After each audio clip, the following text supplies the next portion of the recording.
Y en medio de esa cadena de muy amargos recuerdos que aún guardan quienes padecieron por el Holocausto, hay voces que vale la pena escuchar hoy por la fuerza de sus señalamientos, de sus reclamos y reflexiones. Una de esas voces es la del exministro de Justicia Carlos Medellín Becerra, hijo del magistrado Carlos Medellín Forero, asesinado durante la toma del Palacio de Justicia. Su hijo ha dedicado estas 4 décadas a escudriñar expedientes, escuchar testigos y sobre todo a reclamar la verdad de lo sucedido.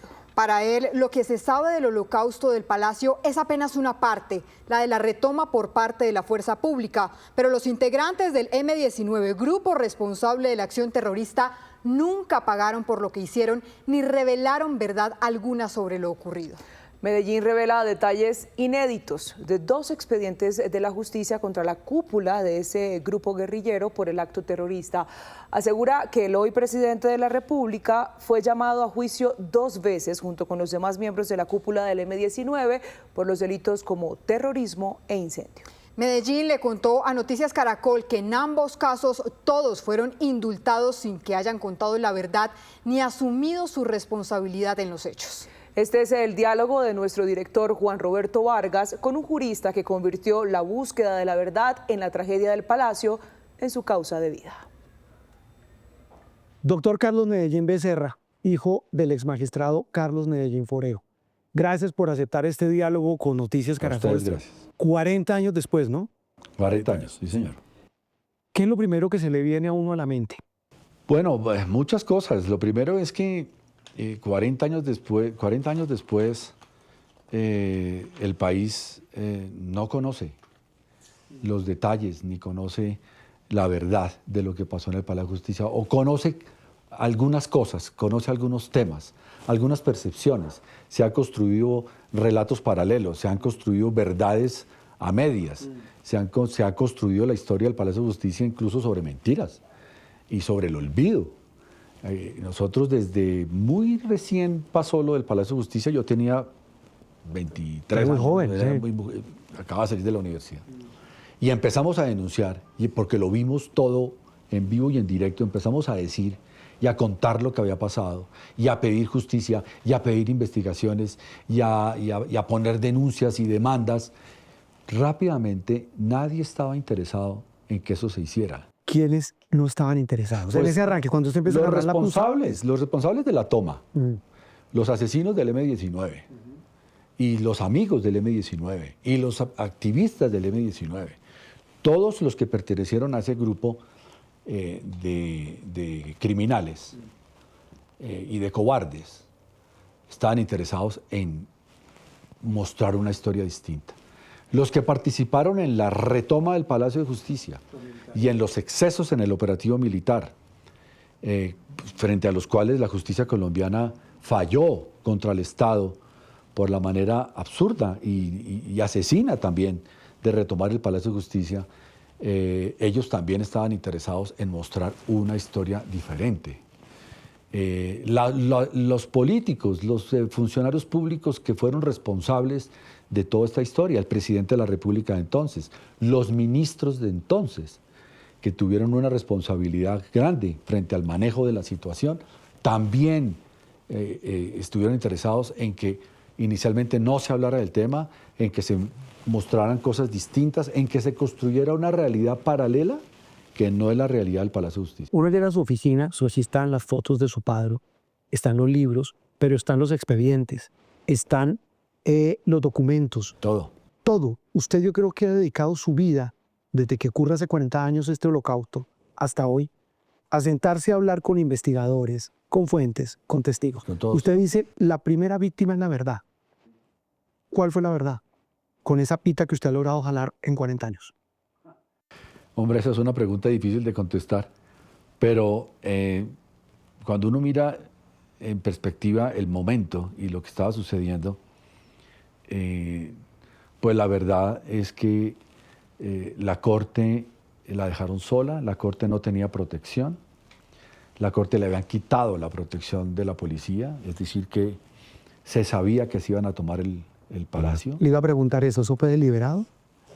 Pues yo creo que sí, porque en los medios de comunicación 15 días antes, 20 días antes, se informó que había información de inteligencia, planos, documentos de que se iban a tomar la Corte Suprema de Justicia. Hay que recordar que ese es el momento de la extradición, el momento de Escobar, el momento de las amenazas del narcotráfico contra los magistrados por el tratado de extradición que la Corte estaba estudiando en ese momento. Quitaron la vigilancia de la policía, entraron, había un celador, 2 celadores de una empresa privada, rápidamente se tomaron el edificio de los guerrilleros en una actitud cobarde, en una actitud asesina, mataron personas a la entrada del Palacio de Justicia, tomaron de rehenes a los magistrados y a los funcionarios de la rama judicial, secretarias, auxiliares, los arrodillaron, los sometieron y rápidamente, en minutos, vino la reacción del gobierno, la reacción de la fuerza pública, y desde cuando, a los pocos minutos de que se tomaron el Palacio de Justicia, empezaron los disparos de la reacción de la fuerza pública, actitud que no se detuvo, a pesar de que el presidente de la Corte y los magistrados lo pidieron, de que hubiera cese al fuego, y no se detuvo hasta que estuvieron todos muertos. ¿Qué le indica a usted eso, esa reacción tan rápida? Es evidente, está claro, está probado, están los expedientes, están los testigos. Es evidente que se sabía que se iban a tomar el Palacio de Justicia. Es evidente que había una confrontación muy fuerte con el M-19. Habían atentado contra el comandante general de las fuerzas militares. Había pasado lo de la embajada. Había pasado lo de las armas del Cantón Norte. El tema con el M-19 era muy fuerte. La decisión dentro del M-19 de hacer un operativo muy fuerte, muy grande. Aquí se ha dicho, por ejemplo, que la decisión fue llenar la Corte de guerrilleros para exigirle al gobierno el cumplimiento de los acuerdos de paz y hacerle un juicio al presidente Betancur y a su gobierno. Y el comandante del operativo fue el señor Otero, un criminal importante en la historia de Colombia, ¿no?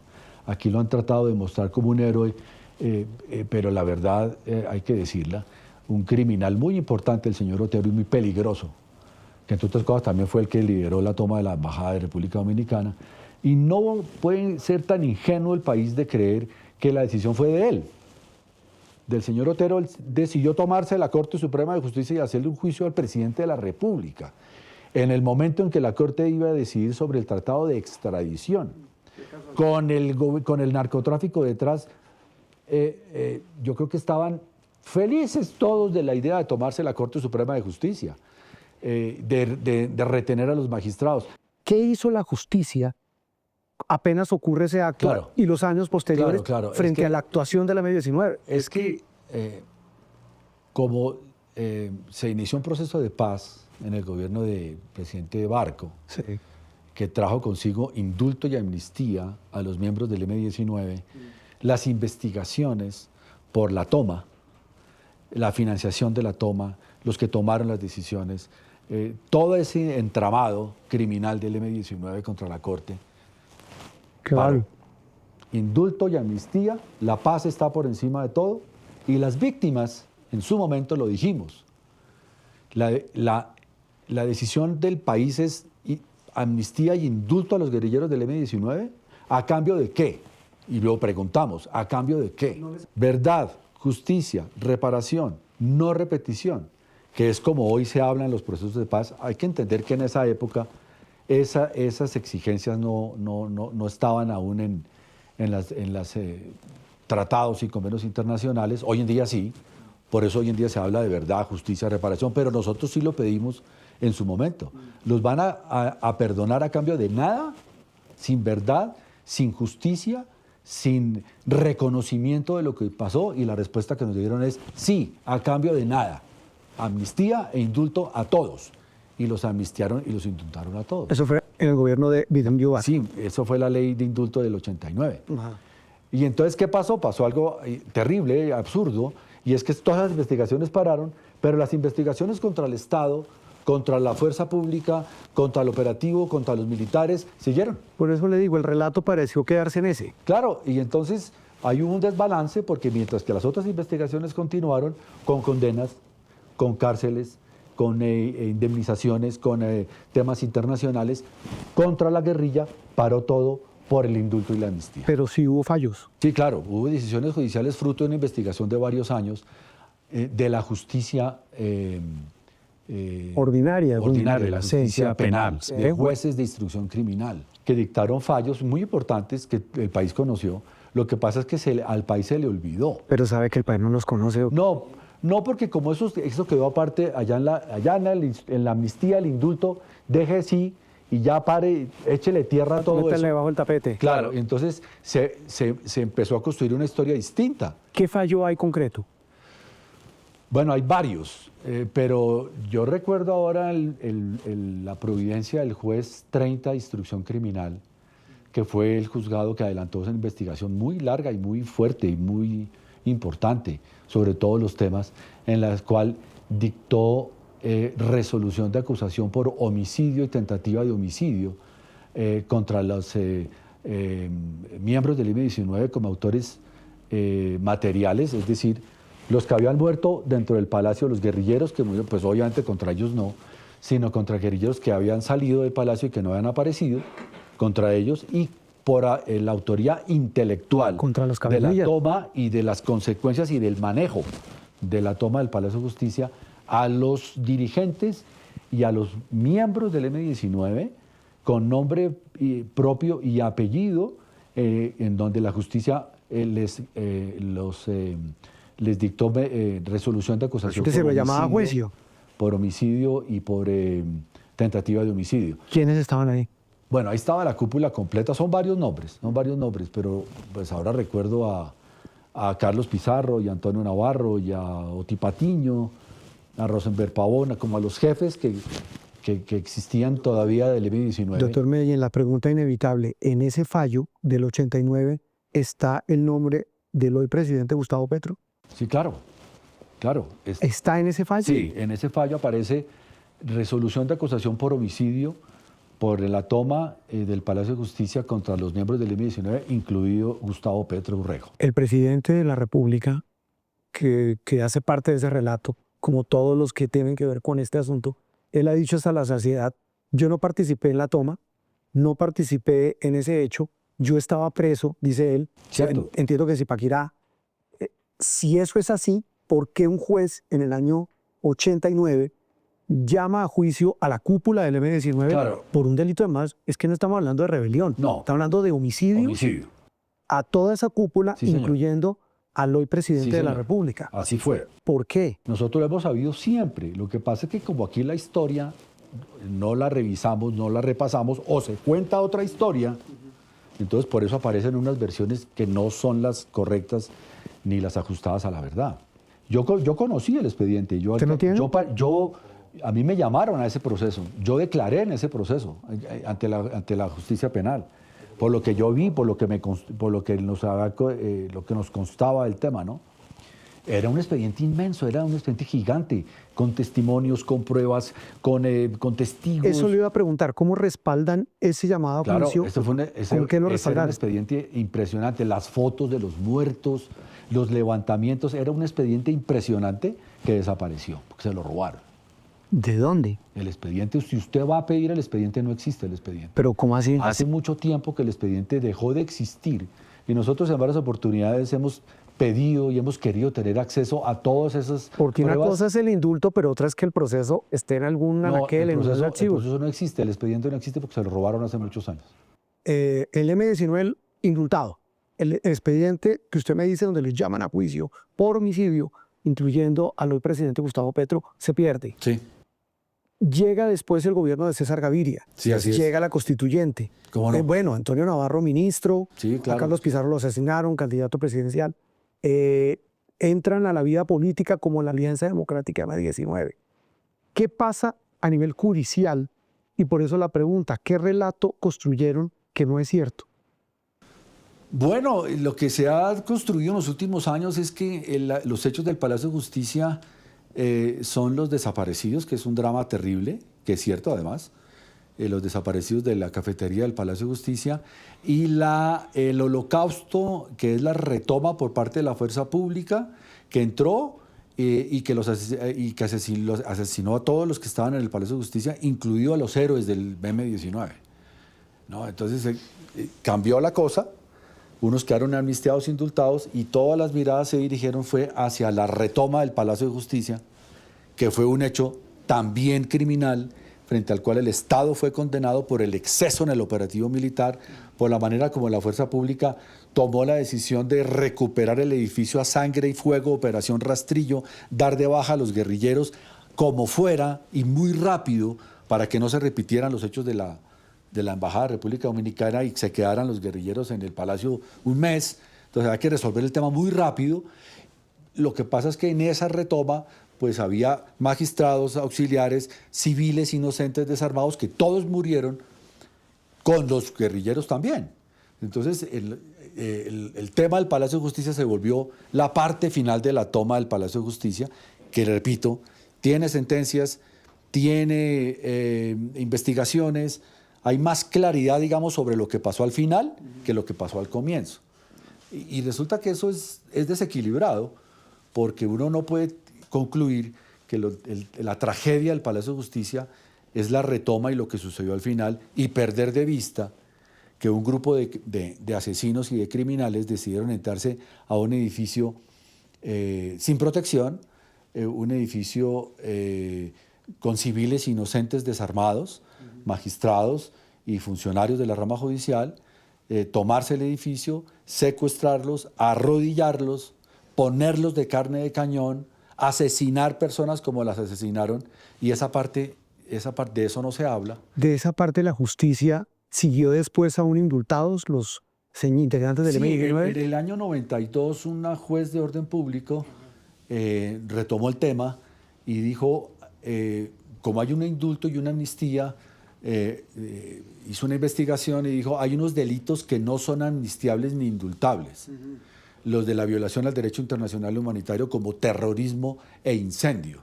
Entonces retomó el tema, reabrió el caso y ordenó la captura a los mismos que habían ordenado inicialmente por homicidio, ordenó la captura a los miembros del M-19 por terrorismo y por incendio. ¿A esa misma cúpula? A la misma cúpula. La que en el 89 sí, la misma. Llaman a juicio. Ella vuelve y los llama por terrorismo y por incendio. Ahí estaban Antonio Navarro, Vera Grave, Oti Patiño, sí, señor, y Gustavo Petro. En ese momento, que es el 92, pues se genera una crisis política terrible, porque una juez ordena la captura de los miembros del M-19 que estaban reinsertados a la vida civil. Por terrorismo y homicidio. Por terrorismo e incendio. Incendio. Por violación al derecho internacional humanitario. Y entonces, pues en ese momento, el gobierno decide presentar un segundo indulto al Congreso con mensaje de urgencia para salvar el proceso de paz, para evitar que eso sucediera. Presentó el proyecto al Congreso con mensaje de urgencia. Sí. Para indultar a los miembros del M-19 por segunda vez, pero esta vez ya con nombre propio, por los hechos del Palacio de Justicia. Lo llamaron perdón total, el ponente de ese proyecto. Y el informe que se presentó en el Congreso del perdón total a todos los miembros del M-19 fue del entonces congresista Álvaro Uribe Vélez, que fue el ponente de esa ley. Devuélvame el cassette, excúseme la expresión. Si le estoy entendiendo, en esa segunda decisión de la justicia contra el M-19, esta vez por terrorismo e incendio. Sí, señor. En el 92, ya el M-19 indultado. Sí, señor. Ya Navarro y compañía, Oti Patiño, Petro, Gustavo. Todos. Todos, excúseme la expresión, clavados en una nueva decisión judicial. Sí, señor. Se presenta en el gobierno Gaviria un proyecto para volverlos a indultar. Y el ponente de ese indulto era el entonces congresista Álvaro Uribe. Sí, señor. ¿Por qué? Hombre, ¿por qué es el ponente o por qué el país no sabe? Las dos. En su momento era miembro del Partido Liberal, el gobierno tenía una crisis política terrible con el tema del proceso de paz, hubo un consenso nacional de que había que presentar esa ley y perdonarlos de nuevo. A las víctimas del Palacio de Justicia volvimos otra vez porque en su momento nos preguntaron y nos interrogaron sobre el tema y volvimos a decir verdad, justicia, reparación, no repetición, y nos volvieron a decir no hay ni verdad, ni justicia, ni reparación, ni no repetición, y los volvieron a indultar. Esa es la verdad. ¿Que por qué el país no sabe o no se acuerda de eso? Porque aquí en Colombia no nos gusta vernos al espejo. porque a veces nuestra imagen es dura y es violenta y está llena de cosas que no quisiéramos ver. Entonces preferimos no vernos al espejo y tapar las cosas. Lo que pasa es que construir un país sin memoria, y eso lo he dicho 1000 veces, es estar obligados a que las cosas continúen y a que no cierren las heridas. A mí me han preguntado 1000 veces, ¿usted cree que cerró la herida del Palacio de Justicia? Yo les digo, no, no ha cerrado. Está exactamente igual que hace 40 años. ¿Por qué? Porque no ha habido ni justicia, ni verdad, ni no repetición, nada de lo que se supone que en un proceso de paz debe existir. Entonces las heridas no cierran. Doctor Medellín, hoy usted ve y mire las coincidencias históricas de la vida. 40 años después, hoy el presidente de la República es el presidente Gustavo Petro Urrego. Fue Sí, integrante del grupo M19, Sí, señor. que fue el autor de esta acción terrorista. Y lo digo no como calificándola yo y usted, la justicia. Sí, señor.